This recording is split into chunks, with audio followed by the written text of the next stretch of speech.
Okay, so we're going to look over some of the more tricky things that happen when you're when you're creating or interpreting graphs. The first thing is you definitely want to watch out for the labels. The labels tell you what's going on. So if you're trying to interpret or create a graph, you need to know what's going on. So let's look at these. Water is leaking from a pool until it's all gone. So in this case, if you have a water leaked versus time graph, at the beginning, you're going to have no water leaked, and it's going to leak until it's all gone, wherever that ends. But if you have a water left versus time graph, you're going to start with all the water that you had, and then it's going to leak until there is no water left. So this is the same situation, but just because we have two different labels here, the graphs look completely different. In this case, completely opposite. Another important thing to remember is that the graph might sometimes look how it would look if you pictured it in your mind, but it definitely won't always. Not always will it look exactly how you think it would. Here's one example. A plane makes a routine flight from Denver to Chicago. So in this case, a height versus time graph would look exactly how you would picture it in your mind. A plane's going to start at zero height on the ground. It's going to fly up and then cruise for a little bit and then come back down and land. This is the height for a certain time. So it's going to go up into the air, stay there for a while, and come back down. So this looks exactly how you would picture it in your mind. But these two won't. This one is a distance versus time graph.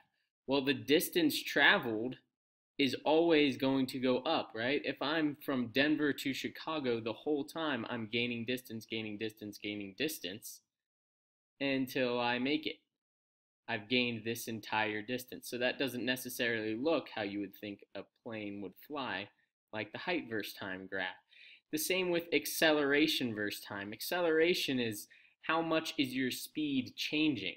So you start without changing at all, and then when you're starting to move to take off, you're changing your velocity a lot, and then once you get up to cruising altitude, you're going to just stay, usually somewhere around 500 miles an hour for an airplane. So you're just going to stay there. So what's going to happen to your acceleration? It's going to hit zero again. If you're not changing your velocity at all, you're just staying at 500 miles an hour the whole time, then your acceleration isn't moving. So for a while, you're going to have no acceleration. And then on the way back down, you're going to slow down. So you're going to have negative acceleration for a while. Negative acceleration until you come back and then you stop. When you stop, you will have no acceleration again. So this definitely doesn't look like how you would think of an airplane going, because you're definitely not going to go up and then land and then somehow dig into the ground.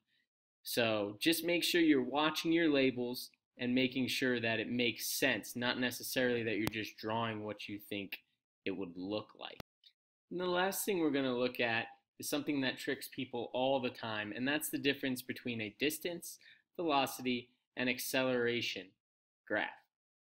The easiest of those things, I think, is the distance. So we're going to start there. Distance. Let's read the situation. I'm driving to the store.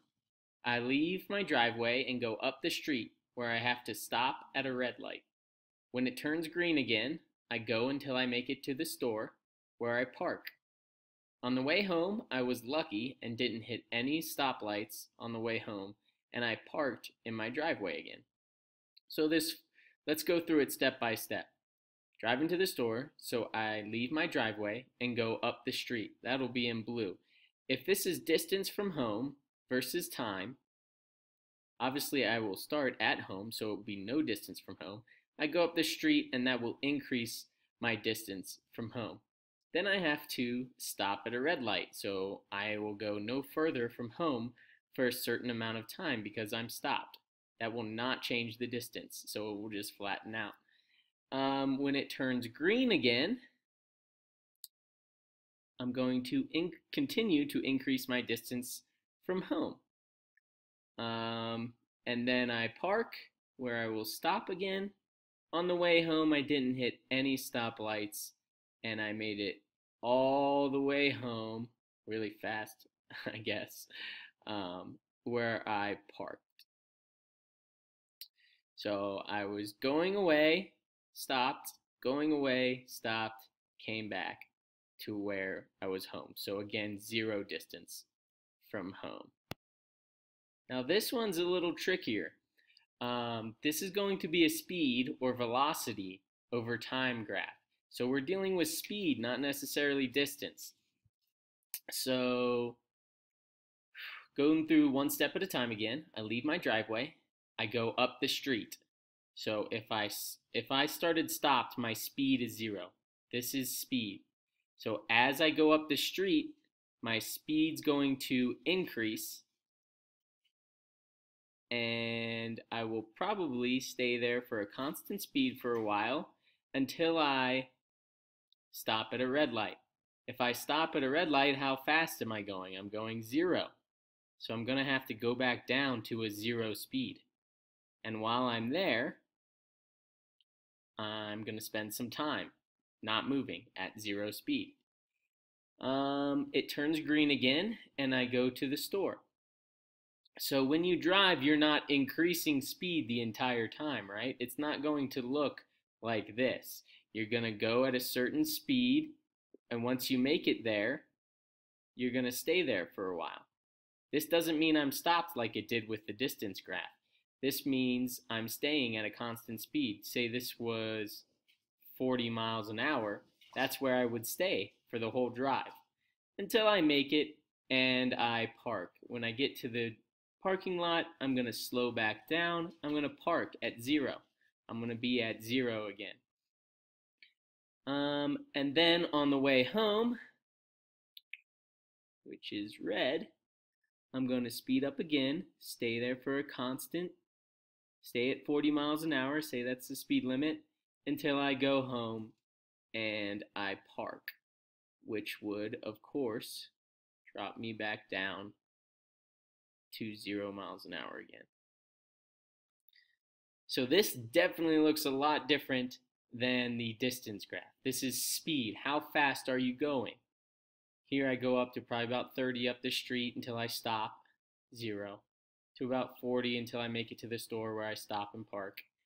To about 40 all the way home until I stop and park again. Even trickier still is an acceleration versus time graph. So remember that acceleration is your change in velocity over change in time. So this is how much does your velocity change? How fast it's not how fast are you going, it's how much is your speed changing. So when I go up the street, I'm going from 0 to, as we said last time, around 30. So it's changing a lot until I get to 30, and then I'm going to stay there for a while, so it's not going to change for a little bit because I'm at 30. And then where I have to stop at a red light, I'm going to have to slow down. So I need a negative acceleration because this is my change in velocity. So my change in speed, if I go from 30 to 0, this was from 0 to 30 and then staying constant again. But now I'm going from 30 to 0, so it's going to look a little opposite of that. I'm going from 30 here at my constant to 0, and then back to no change, because if I'm sitting at a red light, my speed isn't changing, so it's going to be no change again for my speed. I'm going to sit there for a while. And then light turns green, I'm going to speed back up until I reach 40 miles an hour again, and I'm going to stay there for a while. No change in speed if I'm going 40 miles an hour the whole drive, until I get to the parking lot where I have to slow down again. So slow down is a negative acceleration until I stop, which will obviously be 0, again. And then I'll go home where I didn't hit any lights. So I'm going to speed back up and then remain constant. And then I'm going to go home and park. So slow back down until I stop. Now this one looks kind of crazy, but it should make sense. Positive acceleration, I'm speeding up until I hit the speed I want. That's where I'm going to stay. This one, I'm slowing down until I hit the speed I want to stay, which is 0 in this case. And then this one, I'm speeding back up until I hit 40 where I stay. Then I'm slowing back down where I park. I'm going to stay at 0. Speeding back up to 40, stay there for a while. And then slowing back down to where I park. So as you can see, it's really important to look at the labels of the graph when you're trying to interpret or create, because the labels are telling you what the graph is trying to tell you. You can't just say, okay, I'm going on a drive, so I think it'll probably look like this. The graphs don't always look how it would look in real life because they're trying to tell you different things. In this case, distance, I go away from home until I come back. For the speed, I go from 0 to 30, back down to 0, back up to 40, back down to 0, back up to 40, back down to 0 again. That's the speed. The acceleration is I'm going to speed up and then stay there, slow down and then stay there, speed up and then stay there, slow down, stay there, etc. Right? So even though they're all describing the exact same situation, they're all trying to tell you different information about that situation. So you have to be really careful when you're trying to interpret or create and really think about what the graph is trying to tell you.